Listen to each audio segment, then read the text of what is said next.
Well, Tyrese has called out the Democrats for not signing a hate crime bill for black people, and Roland Martin said that he doesn't know what the hell he is talking about. Well, we're going to discuss all of that tonight. Let's get it.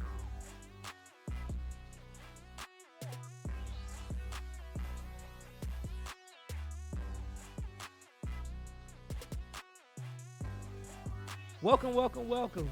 Welcome back to It's Culture Podcast. My name is Mark, and I'm the host of It's Culture Podcast. Tonight, what just happened with Tyrese? He had an interview with Attorney Crump and decided that he was going to call out the Democrats for a lack of a anti-black hate crime bill, to which Roland Martin decided that he was going to make a response to it.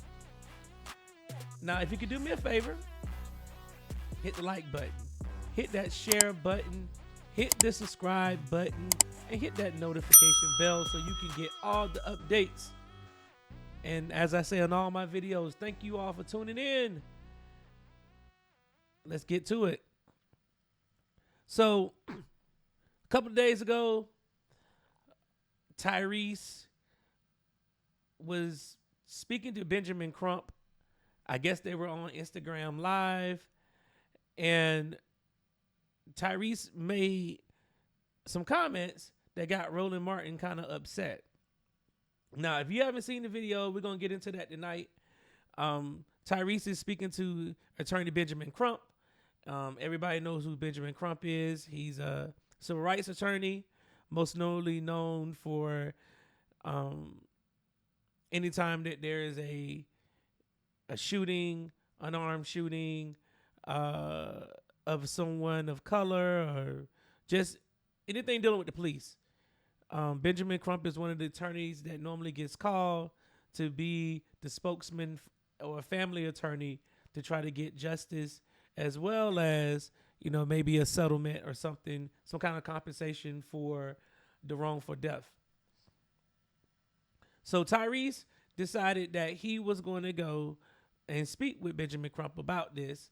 And here's the video. President Biden and Kamala Harris signed an Asian hate crime bill, which makes it beyond illegal to ever purposely and maliciously do anything to anybody in the Asian community. And there was a spike in crimes and criminal behavior in and around COVID, allegedly and specifically motivated by Trump. And so everybody started treating Asians, beating them, killing them, shooting them, stabbing them, hurting them. And then he gets into the White House, skips over every black and brown Mexican and Latino that have been getting killed like flies, and he makes it a law. Asian hate crime bill is signed into law. So whether you're a police officer or a regular civilian, if you wake up on a Wednesday and say, he's Asian, a woman or a man, let's go do something bad to them, which God forbid would ever happen again. But it is a crime bill that was signed into law that protects Asians at all costs. Where is that same fucking law to be signed into law when it comes to black and brown people? All right. So you all see that he's asking Benjamin Crump that there was an Asian hate crime bill signed into law by President Biden. Now, what he's talking about the COVID-19 bill, and that was dubbed the anti-Asian hate crime bill. That's what it was dubbed. So Roland Martin saw this. Now, mind you, Roland Martin has been doing his thing. He's been shilling for the Democrats. Anytime anybody has come out and said anything about the Democratic Party, about their policies, he is jumping out the window and saying, hey, I already debunked this. Go back and watch RolandMartin.com, Roland Martin Show. Go back and I've already talked about this on my show. So he's trying to send. So what he's doing on one end is he's trying to drive people back to watch his show, obviously, because the more views you get, the more money you make. But he's saying that he debunked all this stuff.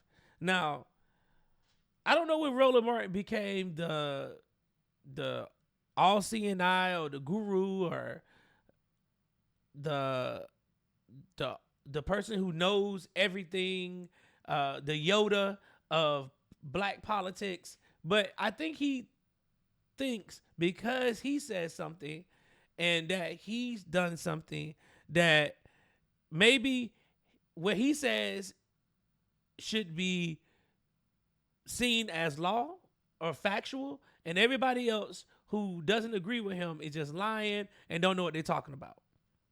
It's a dangerous precedent to set because not all of us know everything. But what we do know is that bill was dubbed the anti-Asian hate crime bill, the COVID-19 bill. That's what it was dubbed. So here's Roland Martin coming back at Tyrese, and then we're going to talk about all the things that Roland Martin says on the other side of this. All right, y'all. Let me make this video real quick, okay? Like real quick. Tyrese, you do not know what you're talking about. That video where you're talking about an anti-Asian crime bill, that is a lie. Please, learn to fact check before you start talking. I have debunked this nonsense numerous times on Roland Martin Unfiltered. That is a lie. I literally have walked through the bill on my show. In the summary, it talks about the attacks on Asian Americans. It is called the COVID-19. It specifically mentions COVID-19. If you actually read the bill, which I've done on the air multiple times, it does not only apply to Asian Americans. It applies to everybody. It also, all it did was also create one job that compiled data. And so again, Tyrese, you're wrong. You are 100% wrong.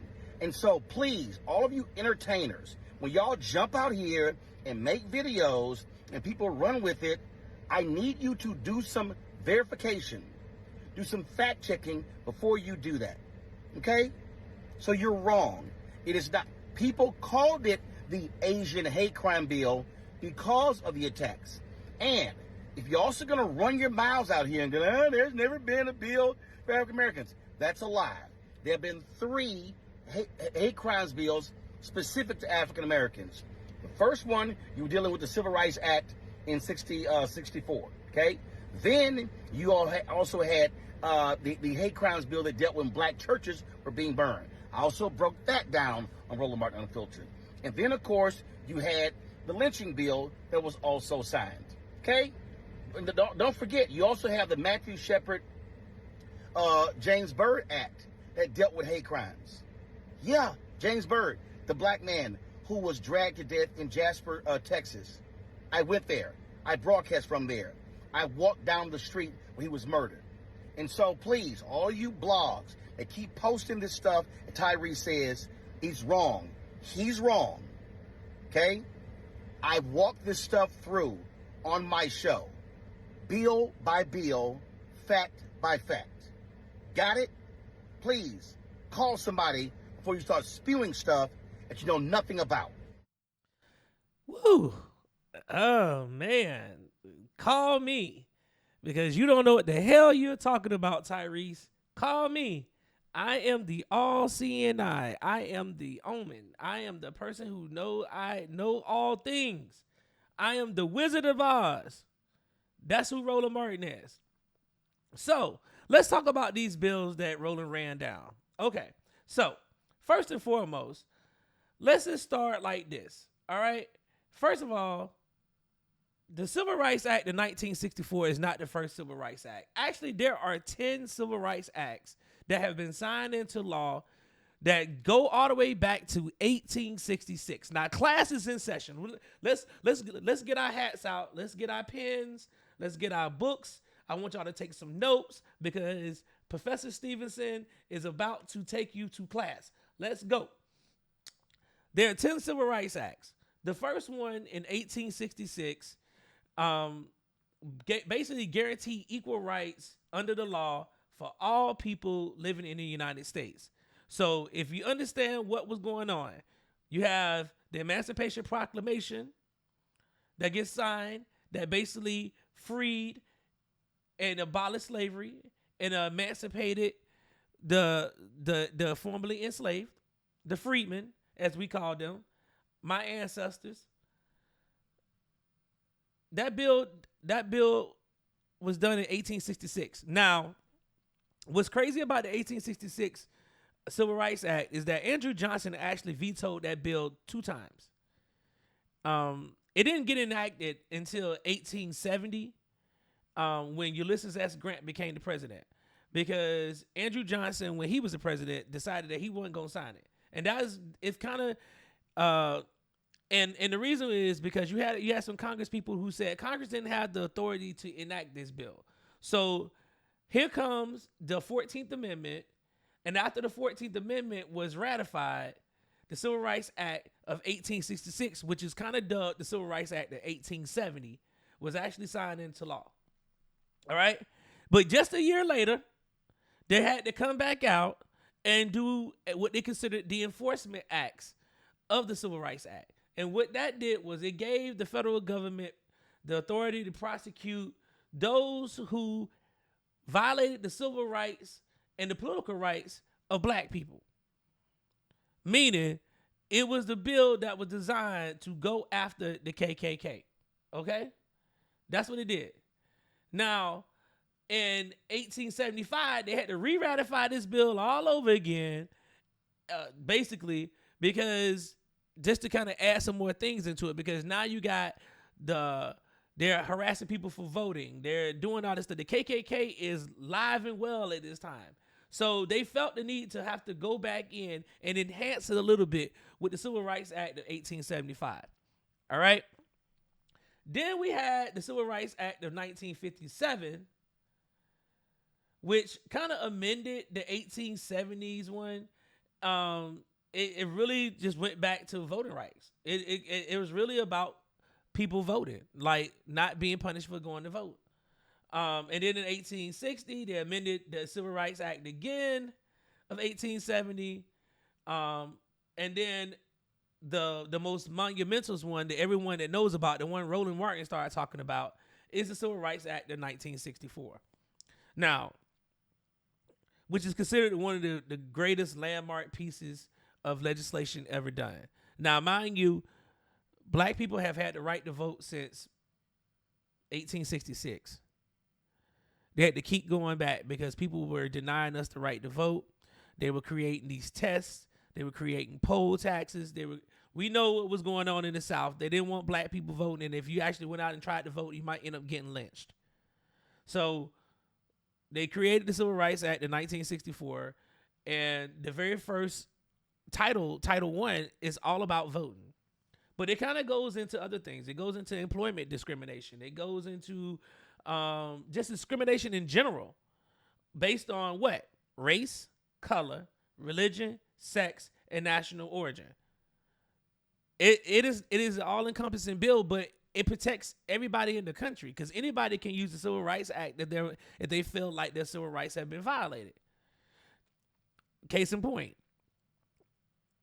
2 years ago, a group of Asians sued the University of North Carolina and Harvard because they felt that they weren't getting equal protection under the law in regards to education, that they were getting denied the right to go to Ivy League schools, and that because Ivy League schools had some quote-unquote quota that basically gave black people a weighted admission. So they challenged it based on the Civil Rights Act, saying that they weren't getting equal protection under the law, and thus Supreme Court comes out, strikes down, and says you cannot do this. Y'all can't have race-based criteria when it comes to admissions based on the 1964 Civil Rights Act. It's not specific to black people. It's not specific to us at all. It protects every single person, regardless of race, color, religion, sex, and national origin. Now, in 68, they came right back out with another Civil Rights Act.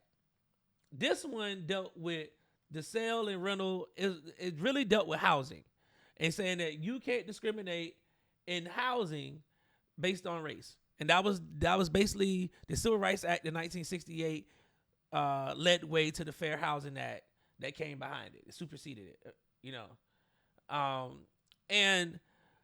But that bill didn't deal specifically with black people. Matter of fact, the findings, none of these bills that I'm talking about, these Civil Rights Act, none of them have any findings in regards to what was going on with black people, right? We know these bills were, quote unquote, designated to assist black folks because but we weren't the only ones getting discriminated against in the country.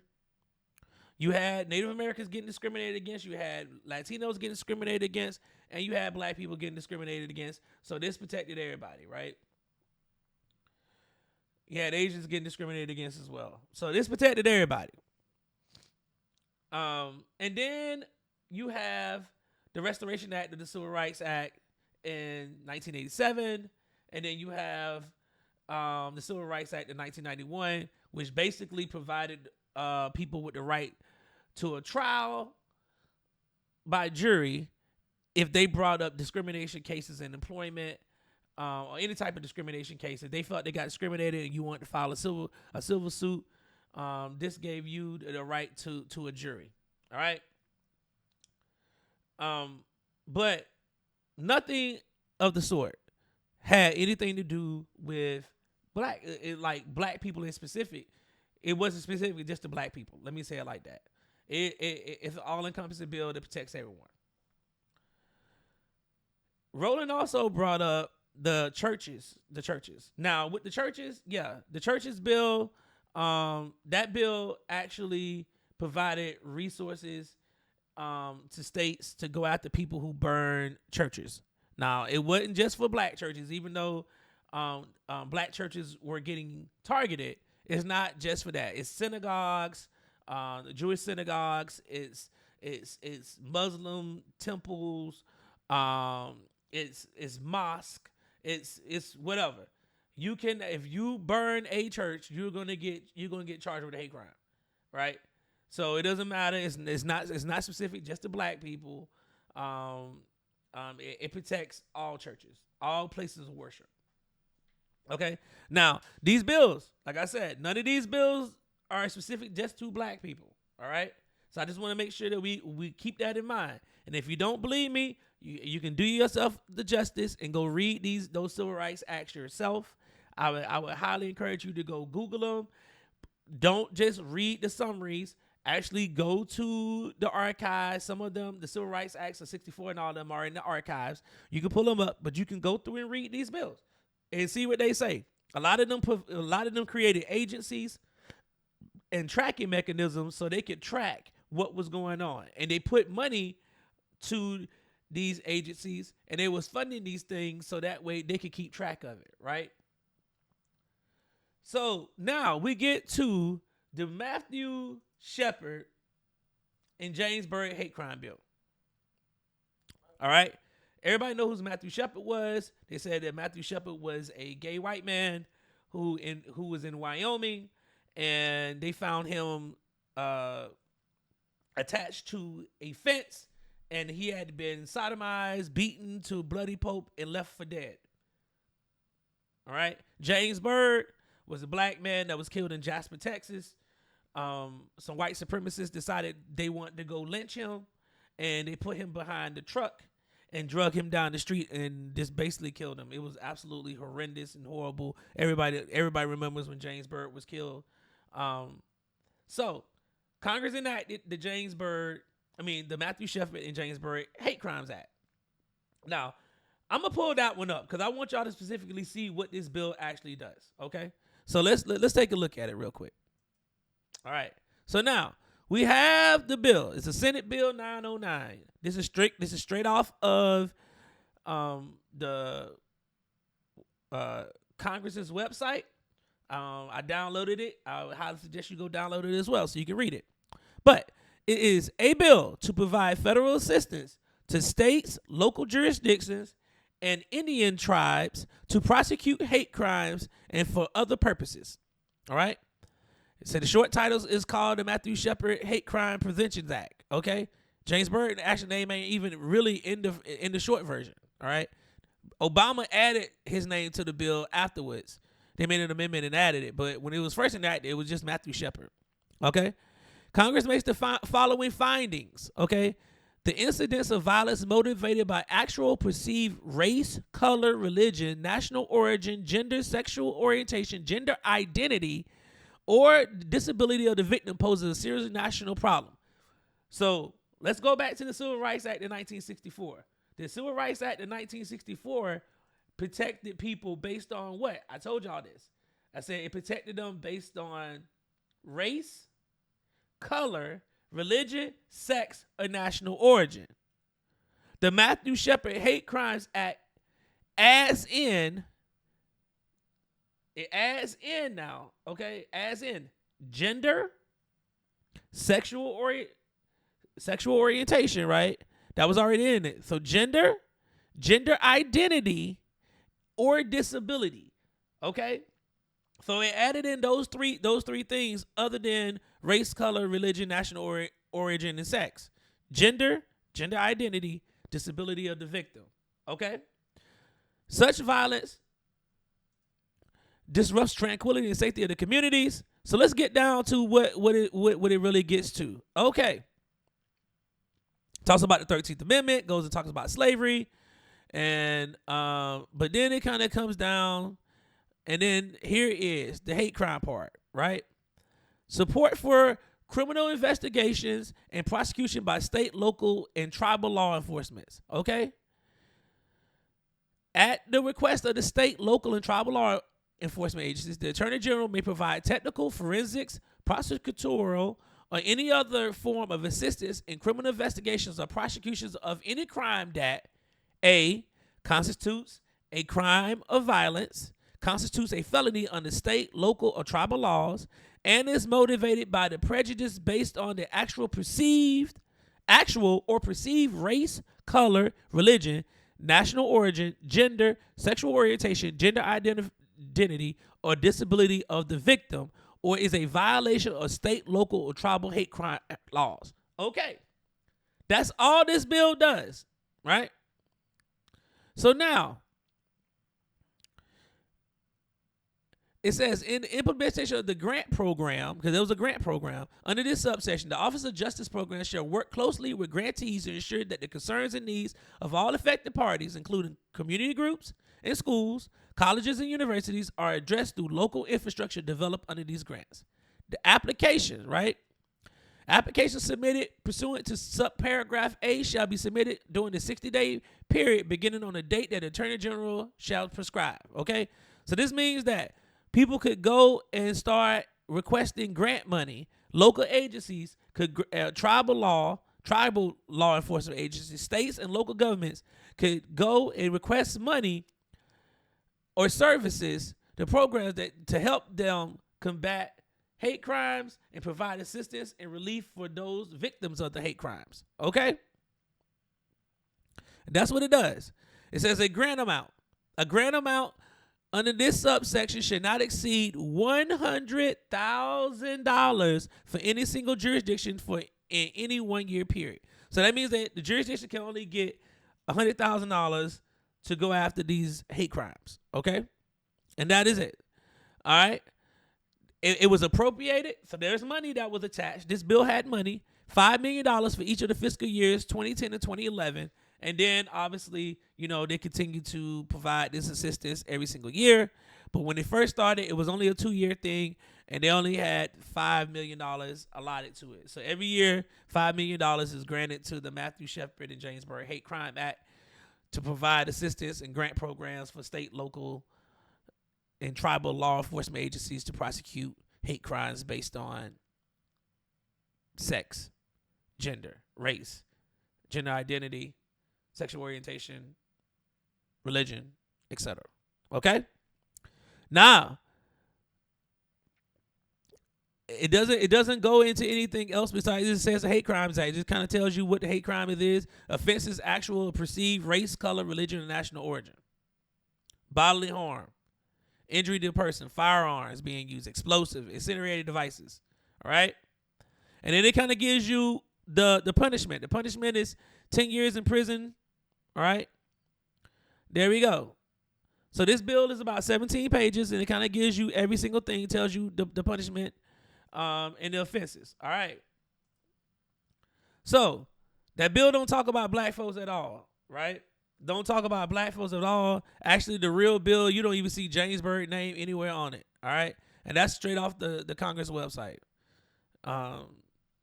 So it's not a bill for specifically just for black people. It's just a bill to go after people. And then, like I said, all it did, it added in 3 more provisions that the Civil Rights Act of 1964 didn't.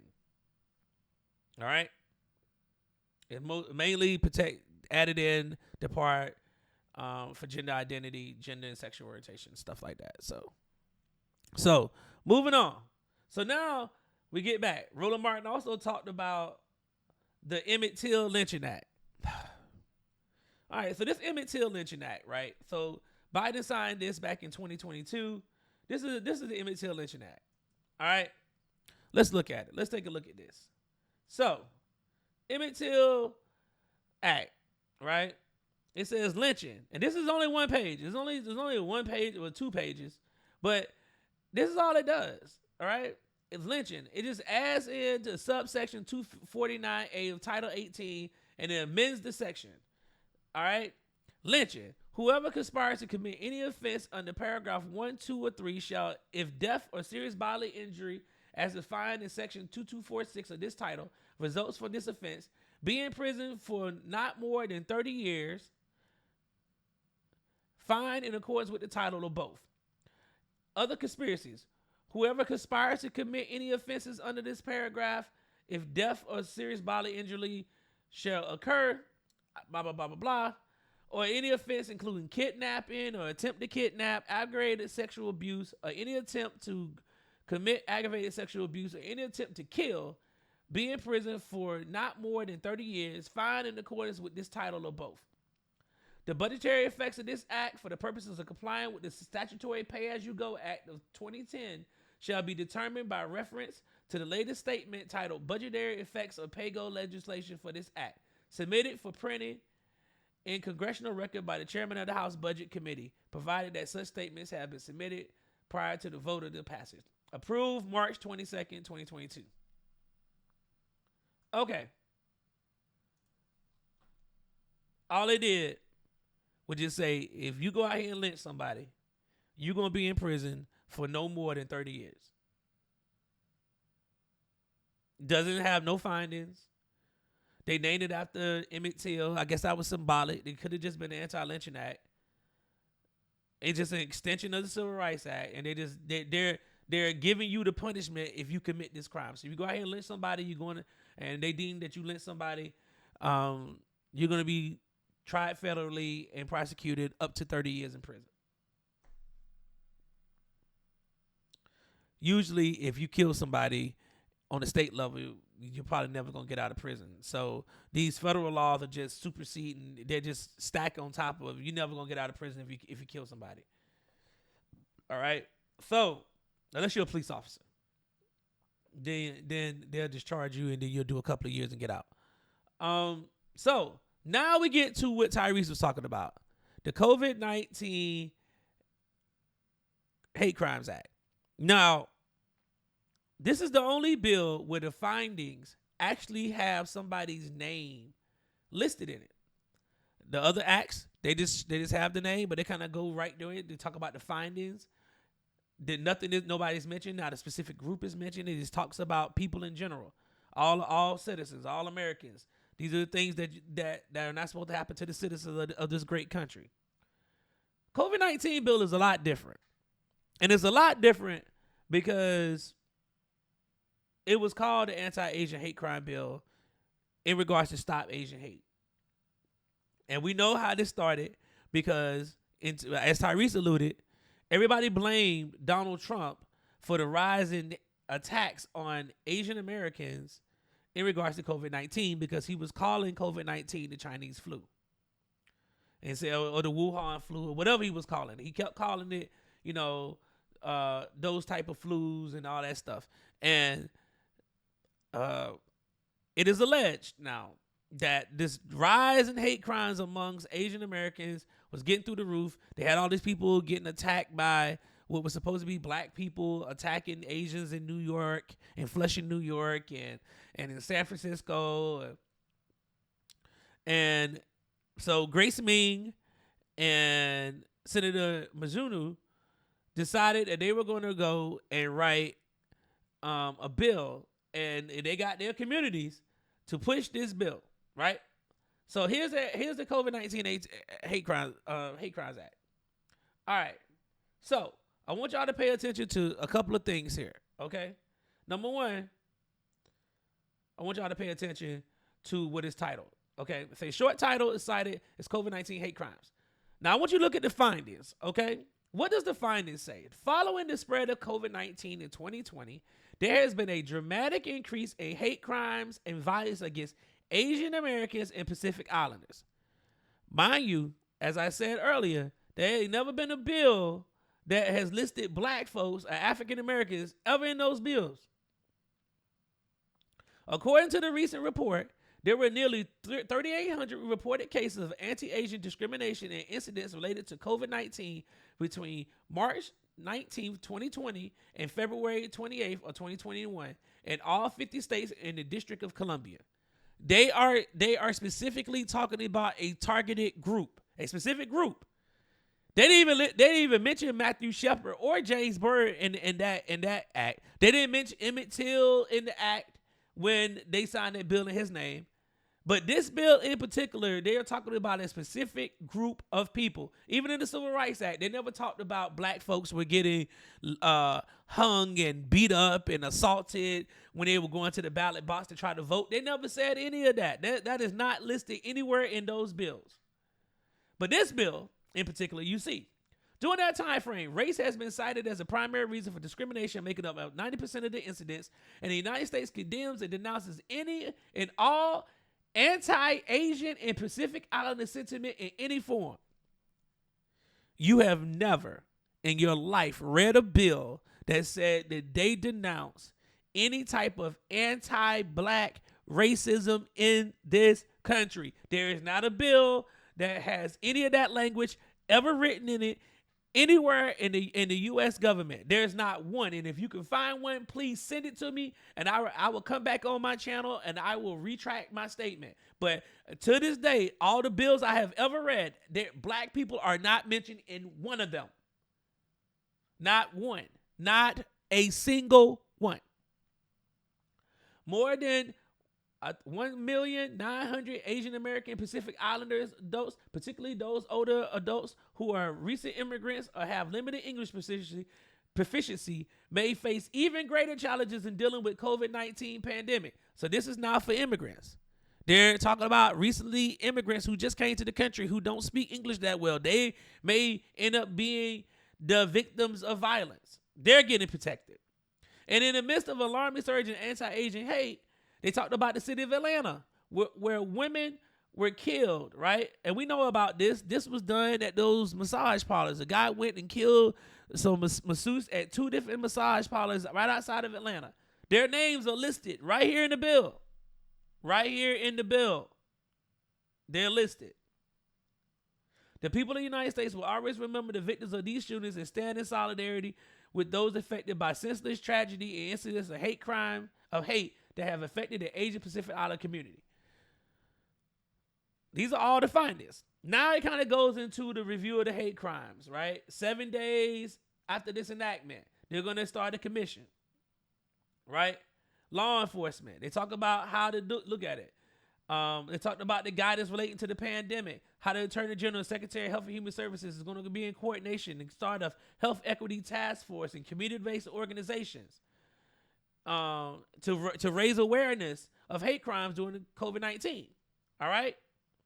Then it kind of goes into talking about the Matthew Shepard Hate Crimes Act, And then it goes down, redefines what a hate crime is. And then it says what the FBI would do. So the FBI, the term primary agency means a law enforcement agency of unit of local government that serves a population of not less than 100,000 as computed by the Federal Bureau of Investigation. Serves a population of not less than 50,000 and less than 100,000 as computed by the FBI. Has reported no hate crimes through the Uniform Crime Reports Program in each of the 3 most recent calendar years for which such data is available. All right. It kind of keeps going down. It's about 8 pages, but I want to get down to the part because it kind of gives you the definitions of what they're talking about. Let's go back up. All right. So they were collecting a report, and this report was to be provided, and they wanted the states and everybody else to report stuff. The Uniform Crime Report Program. They wanted us to use the Uniform Crime Report Program to report any hate crimes in relation to COVID-19. That's what they were doing with this act, right? But I want y'all to understand, right? Like I said, this is the first bill where a specific group is listed, right? Why is that important? Why is that important? Because there was money attached to this bill, right? There was a lot of money attached to this bill. In particular, Grace Ming, who championed this bill, was able to get some of that money. So Grace Ming secures millions to help implement her hate crime act recently signed by President Biden. All right. Funding was passed through the Appropriations Committee and provides money to community groups for engagement, empowerment, and education in order to address the rise in hate and violence as required by her bill. Have you ever seen any other bills that we saw? Did you see any money going into any community-based organizations to empower and educate anybody to address anything going on with black people? There's not one single group that received funding to provide education and empowerment to address the hate that black folks were enduring. Not one. Not one. But Grace Mean got $30 million, y'all. She got $30 million. She said, this is on her website. You see Congressman Grace Mean. She said, U.S. Representative Grace Mean, the Democrat from Queens, announced today that she had secured $30 million in a key spending bill to expand provisions in her COVID-19 Hate Crimes Act, which President Biden signed into law to help combat the ongoing hate and violence against who? Asian Americans and other impacted communities. This $30 million, she says, I'm so proud of this new $30 million grant program that will advance community-based approaches to addressing hate crimes. Right? So it goes to who's going to get this money? Community-based organizations, civil rights groups can use these funds. They can get the money, and then what you got to do? You got to implement and facilitate educational classes and community service for defendants convicted of hate crimes directly related to the community harmed by the offense. Right? Cultural, competent, and linguistically appropriate public education campaigns on the collection and data of public reporting of hate crimes. Safety ambassadors to escort vulnerable community members in public places. In language support for victims or surviving families of hate crimes, including mental health support. Providing bystander de-escalation training in multiple languages. Other community-based strategies deemed appropriate for communities of color and other vulnerable and historically disadvantaged communities. All right. Grace Me got this money, $30 million for this to help combat the hate crimes, the prevention of hate crimes against Asians and Pacific Islanders. Nobody else got any money. So, yes, Roland Martin is partially right in regards to the bill is for everybody, but you see who got the money for it. You see where the money went. You see who secured the money and where the money went and what it was for. Never in our lifetime, never in my lifetime, and I'm about to be 46, God willing, in a couple of days. Never in my lifetime have we ever seen a bill where money got done to community-based organizations to combat the stuff that was going on in the black community. That's the difference. That's why when Tyrese says Biden signed an Asian hate crime bill, it was because it was based on that bill. That bill does not come into effect if there was not a rise or the perceived rise in anti-Asian hate or sentiment in this country. That bill doesn't even go anywhere. But because people were getting beat up and they only represent 2 million people in the country, somehow or another, 2 million people were able to get something that 40 million people have never been able to. And that's why a lot of black people are tired of the Democratic Party. Because how many black folks have to get lynched, shot, killed, tortured, everything? Now, there are hate crime acts out there. You would have thought that there would have been an Ahmaud Arbery hate crimes act. It wasn't. But the guys did get charged with hate crimes. But the state normally takes care of that stuff. And if it wasn't for pressure from the community, nobody was going to prosecute those people in that Ahmaud Arbery case. Let's be clear. They weren't going to prosecute these people. It took pressure from the city and from black folks to get ready to turn up and burn stuff down for them to act. Just like the 64 Civil Rights Act, just like the 68 Civil Rights Act, it's always we've had to go out and almost destroy the country to get something done, and it still doesn't mention us at all.